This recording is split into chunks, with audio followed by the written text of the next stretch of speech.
You ready? Yes, sir. Let's do it. Yes, sir. Well, thank you very much, everybody. We have Paula White, who's been very inspirational in during the campaign, and our friend, and Lena has requested a prayer. And Paula, if you would do the honors, please. Thank you. Honored, sir. Thank you.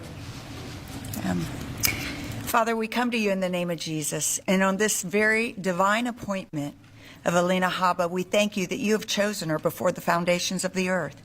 I ask that you would give your wisdom according to James 1:5. And as she moves into this new season in this divine appointment, that she will protect the innocent, that she will always rule righteously, that she will stand in your peace and reign in truth and justice. I secure her family, her life, her calling, and her purpose. We thank you for President Trump. We thank you for this opportunity for all. Secure this in the name that is above all names, the name of Jesus. Amen. Thank you very much, Paula. Thank you, sir. Before we begin, we have a little announcement. It's just going to be put out over the wires that Skadden Arps, the highly respected firm, Skadden Arps, Slate, Meagher, and Flom, announced the following agreement regarding a series of actions that were taken by Skadden. And it reads, number one, Skadden will provide a total of at least $100 million in pro bono legal services during the Trump administration and beyond to cause that the president and Skadden both support. This is something we both support in relation to the following areas: assisting veterans and other public servants, including members of the military, law enforcement, and on and on. Number two, Skadden will commit to the mission of providing pro bono legal services to a wide variety deserving organizations and individuals. Skadden is committed to funding no fewer than 5 Skadden Fellows. That's a scholarship fund that they've set up. And number three, and again, we're going to put this out in much greater detail, that Skadden affirms and commits to merit-based hiring, promotion, and retention. Again, that will go on for a little while, and you'll read that. And Skadden will not deny any representation to clients, such as its members or members of politically disenfranchised groups who have not historically received legal representation from major national law firms, etc. So this is going out now, and I'm instructing my people to release it. And this just was announced, so you can you'll get it in. This was essentially a settlement, and you'll be able to read that in great detail. We appreciate Skadden's coming to the table. As you know, other law firms have likewise settled the case, and it's a shame. What's gone on is a shame, but we very much appreciate their coming to the table. But we're here for right now a different reason. It's a very important one, because today we're thrilled to swear in our interim U.S. Attorney for the District of New Jersey, Alina Habba. Congratulations, Alina.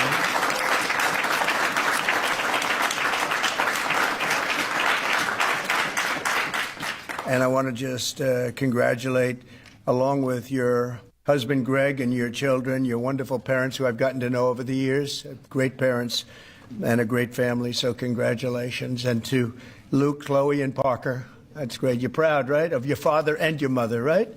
Both. Not just your mom, right? Your father, too. He's done pretty well. He's a good guy and very successful man. I also want to thank Attorney General Pam Bondi. She's been incredible, by the way. She's, I don't want to brag, but I've been watching her for the last couple of weeks, and she's been incredible. Thank you very much, Pam.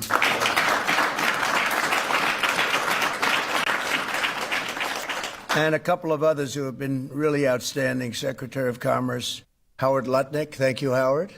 Thank you very much.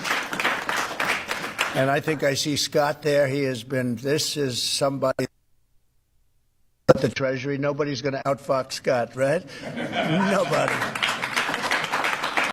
And he's waiting for Liberation Day, right, which is April 2nd. We wanted to do it April 1st, but that has some negative connotation. And I see Sebastian Gorka there. Thank you, Sebastian, very much. That's very much Kevin, thank you very much. We have great people. Susie Wiles, most powerful woman in the world. She was just rated the most powerful woman in the world. If you think about it, I guess it's true when you think about it.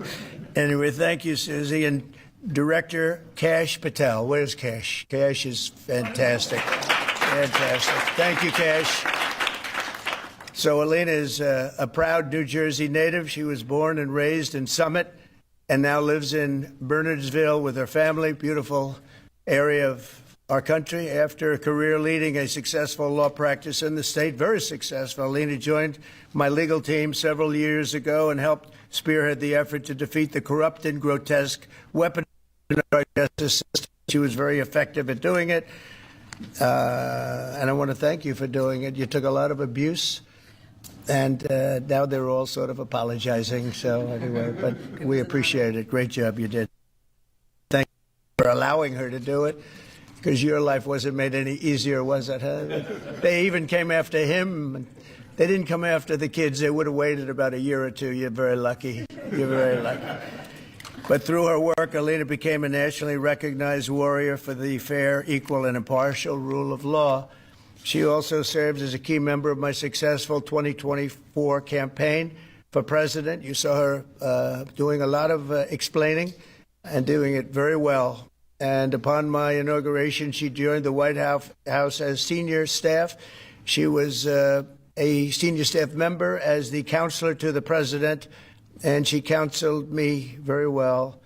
Alina has been named to the Super Lawyers Rising Stars list every year since 2014, and also earned a spot on the top 100 lawyers in America numerous times. As a young person, it's very unusual to have achieved that.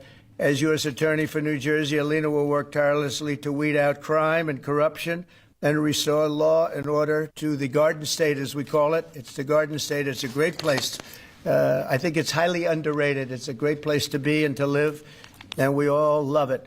Under the last administration, violent crime in New Jersey, however, rose more than 60%. And under the last administration, violent crime throughout the country rose at levels that are higher than that and unacceptable. And we're bringing it down, and we're getting rid of a lot of bad people. They're being taken out.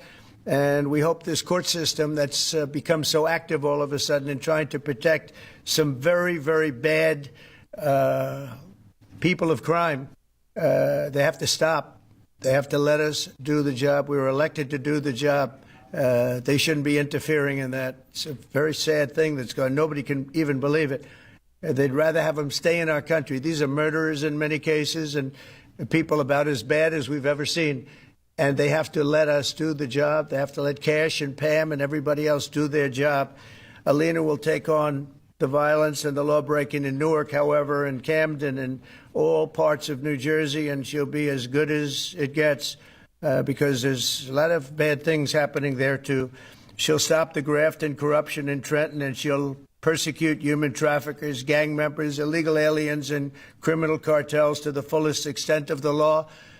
And between Pam and Alina, you don't want them after you, I can tell you. I watched Pam 2 days ago talking about what was so unfair to a patriot, what was happening. And she said, we're watching you, we're looking for you, and you're not going to get away with it.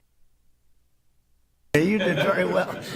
I think a lot of that stuff has stopped. They watched and they said, who needs this, right, Pam? So thank you very much. Really amazing job that you're doing. So, Alina, I want to congratulate you now. I will ask Pam, our Attorney General, to come up and do the honors of swearing in. And this is a great day for law enforcement in our country. Thank you very much. Thank you. Thank you.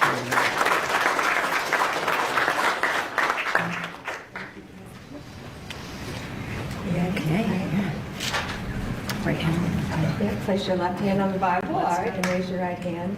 I do solemnly swear I, Alina Habba, do solemnly swear that I will support and defend the Constitution of the United States that I will support and defend the Constitution of the United States against all enemies, foreign and domestic, against all enemies, foreign and domestic, that I will bear true faith and allegiance to the same, that I will bear true faith and allegiance to the same, that I take this obligation freely that I take this obligation freely without any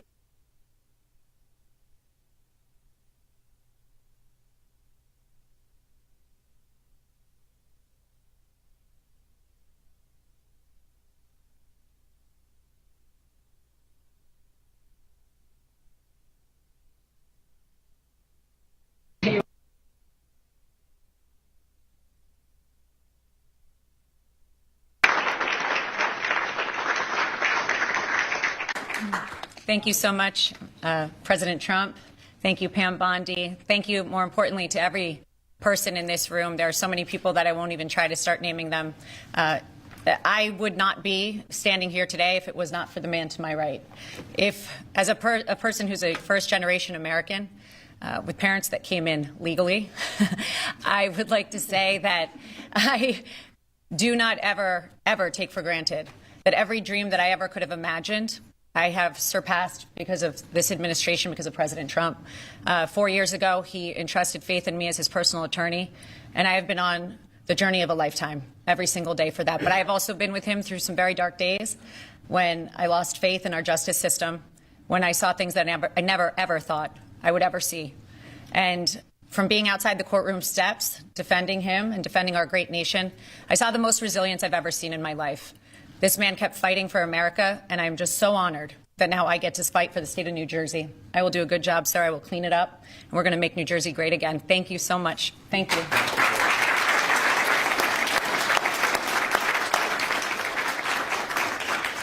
Thank you very much.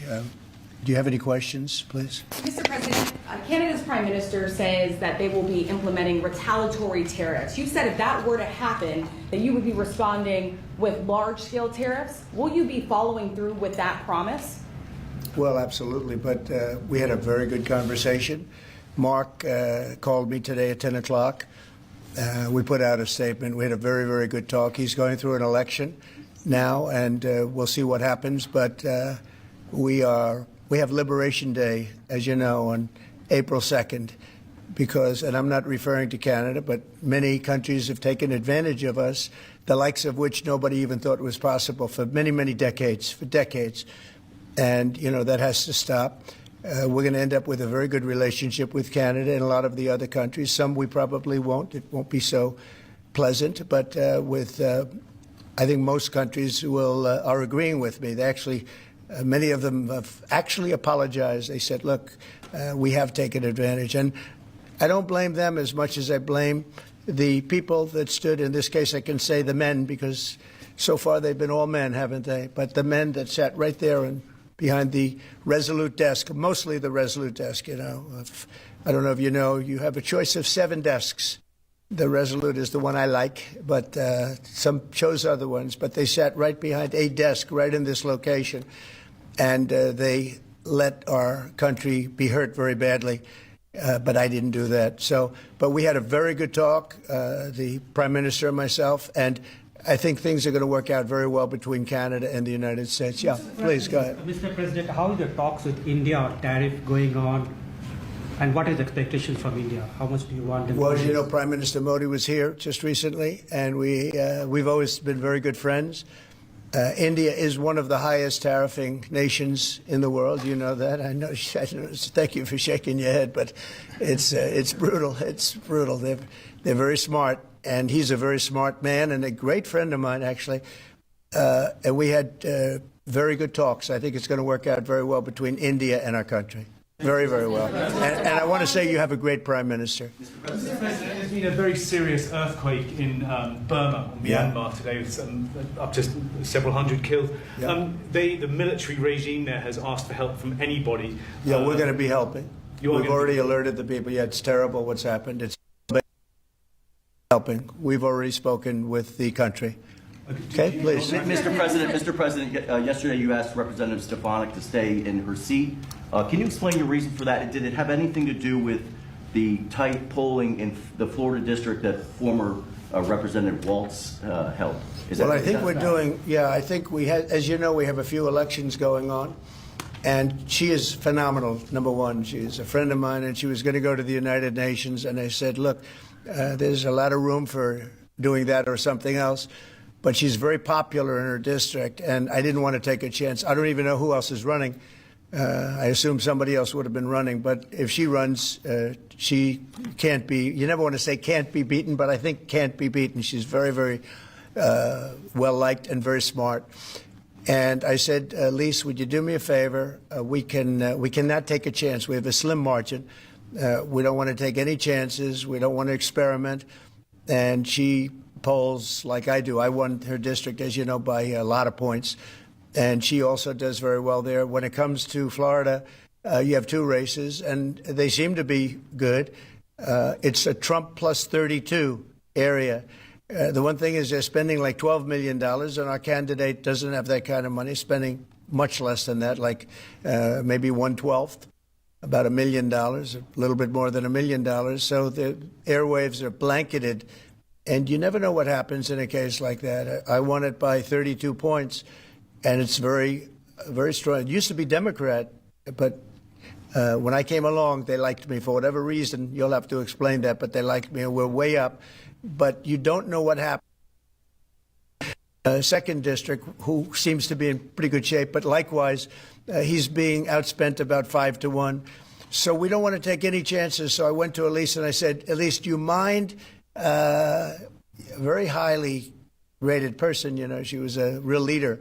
And she will be again. I spoke with Mike Johnson. They're going to put her in a high leadership position. But will you mind staying in Congress? Because we don't want to take any chances. And it's as simple as that. It's basic politics. It's politics 101. She's very popular. She's going to win. And somebody else will probably win, too, because we did very well there. I did very well there. But the word probably is no good. So I really appreciate her doing it. She's doing me a big favor when she does it, because she was all set to go to the United Nations, and she would have dealt with Putin and Zelensky and everybody else, and she would have been very effective. But we really don't want to take any chances because it is tight. Mr. President, go ahead, please. Thank you, sir. You and your team apprehended a top 3 leader in the violent gang MS-13 yesterday, just 30 minutes outside of Washington, D.C. What has made you and your team so effective in finding, locating, apprehending, and deporting these violent, illegal migrants? I love this guy. I wish more people would ask questions like that. But thank you. That's very nice. I appreciate it. And they happen. All you're doing is being fair with you when you ask a question in that way.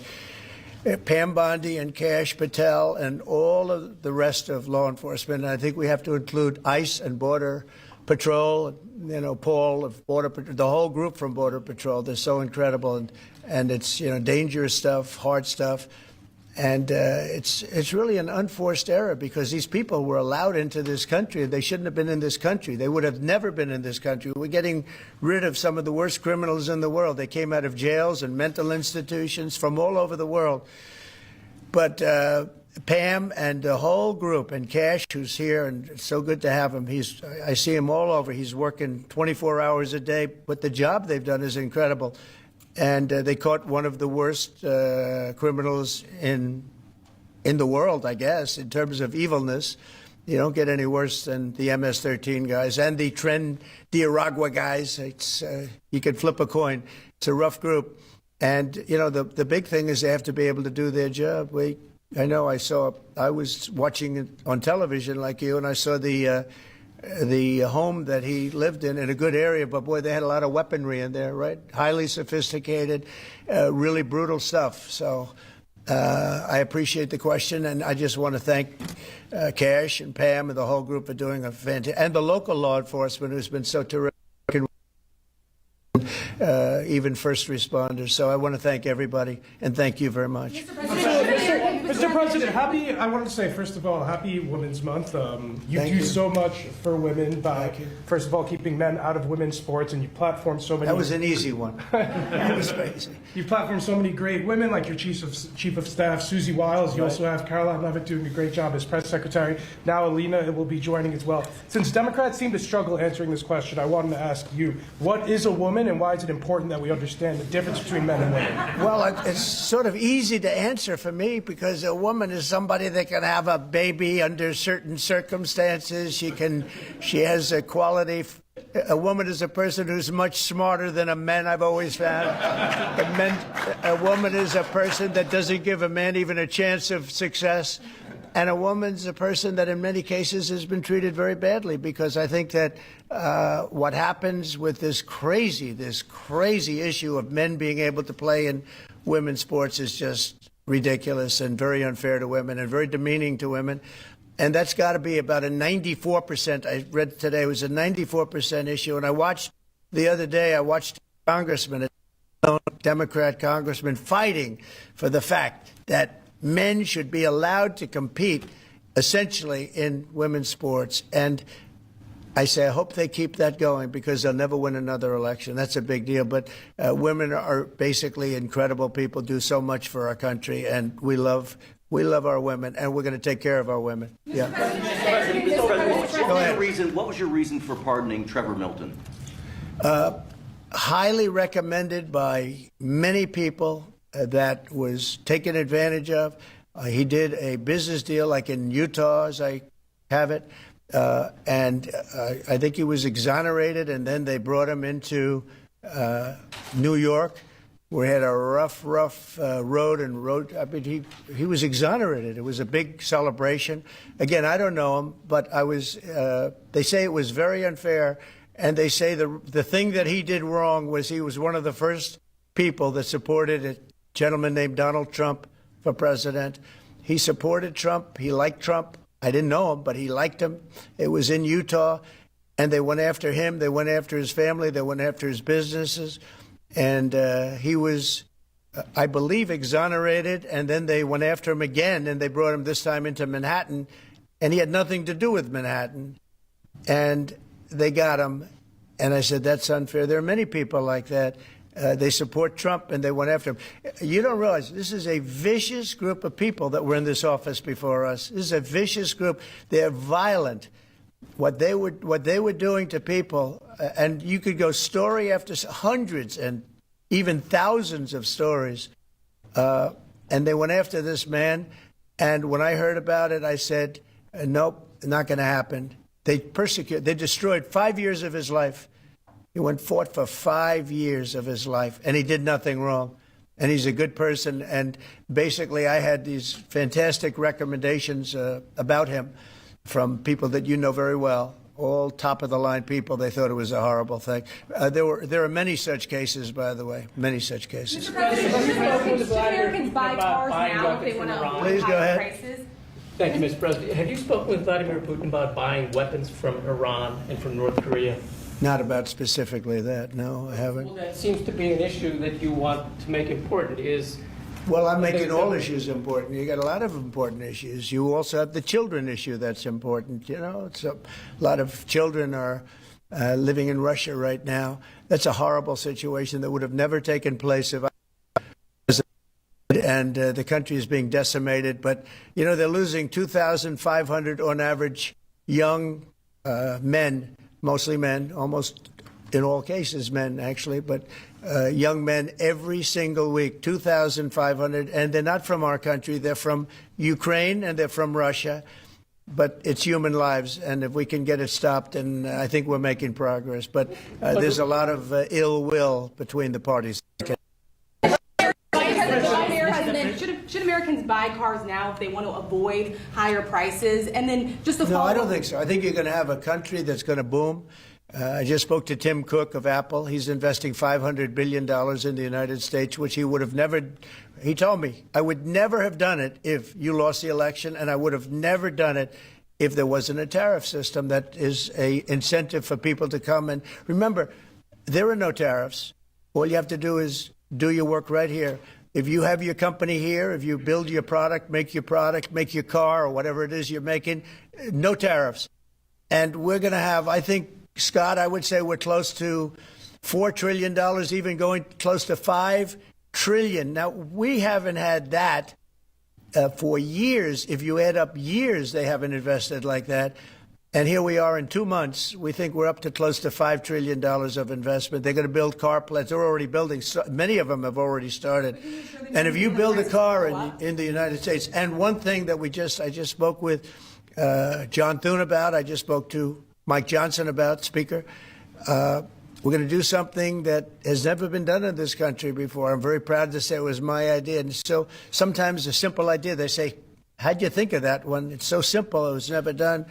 If you buy a car in the United States that's made in the United States, if it's manufactured here, when you borrow money, if you borrow money, you have interest payments, we're going to let you deduct the interest payment for income tax reasons. And I think that's going to more than pay for itself. I think people are going to be, they've never had a deduction. You know, deductions are supposed to be for like rich people, and it's unfair to have that. But rich people are, I think I know more about deductions than any human being on earth. But, you know, the truth is that people that are middle-income people that buy a car and actually have to borrow money, they're going to now get an interest deduction on their car if it's made in the United States. If it's made someplace else, that won't take place. But car companies, as you know, are already expanding and building new plants. They've already started. And I think you're going to see numbers. Howard, you're seeing it. And Scott, you're seeing it. You're going to see numbers the likes of which you've never seen before. Yeah, please go ahead. The Vice President is in Greenland right now. Do you have plans to expand U.S. military presence in Greenland? Is that... We get along very well with Greenland. We get along very well with Denmark. We've always had a good relationship. Denmark does a lot of business in the United States. We don't do so much there, but they do a lot of business in the United States. And I think they want to see, I think everybody wants to see that work out. We need Greenland, very importantly, for international security. We have to have Greenland. It's not a question of, do you think we can do without it? We can't. If you look at Greenland right now, if you look at the waterways, you have Chinese and Russian ships all over the place.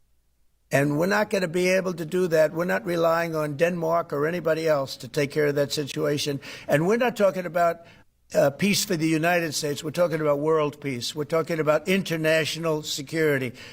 And right now, you look at it, you have warships all over the place going through right along Greenland. We're not going to let that happen. We cannot let that happen. Or if it's going to happen, we have to be protective of our country. And more important, really protection not only of our country, of the world. So Greenland is very important. In modern-day weaponry makes Greenland 100 years ago, less so.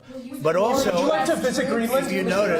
If you notice, also some of those, you could call them roadways, okay? They're water roadways. But some of those areas are opening up, and they're opening up icebreakers out there. They're opening them, and by just nature, they're opening up, and they're headed right into China, right into Russia. And we have no choice. The answer is he's there with his wonderful wife, Usha. They're there right now. They landed a couple of hours ago, and they will represent us well. But Greenland's very important for the peace of the world, not us, the peace of the entire world. And I think Denmark understands it. I think the European Union understands it. And if they don't, we're going to have to explain it to them. Would you like to visit Greenland? Iranian drones are attacking Ukraine every day. Let's say it. Iranian drones are attacking and killing Ukrainians every day. Why aren't you doing something about that? Well, we're going to see what happens with that. I'm getting reports on that, and we're looking at a report. You're right. They make a lot of drones. Iran makes a lot of drones. They make very effective drones, too. They do very effectively at some things, but Iran is very high on my list of things to watch. And as you probably know, I sent them a letter just recently. And I said, you're going to have to make a decision one way or the other. And we're going to either have to talk and talk it out, or very bad things are going to happen to Iran. And I don't want that to happen. My big preference, and I don't say this through strength or weakness, my big preference is we work it out with Iran. But if we don't work it out, bad things are going to happen to Iran. Okay, thank you very much, everybody. Thank you. Guys, let's go. Come on, guys. Thank you, everyone. Thank you, guys. Thank you, everyone. Quickly, Thank you, everybody. Thank you. Let's go, guys. Thank you. Let's go. Thank you. Thank you, guys. Please wrap up as fast as possible. Thank you, everyone. Yes, yes, I can.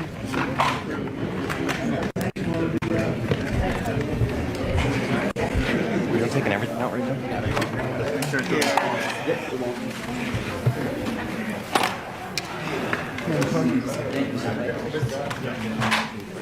you.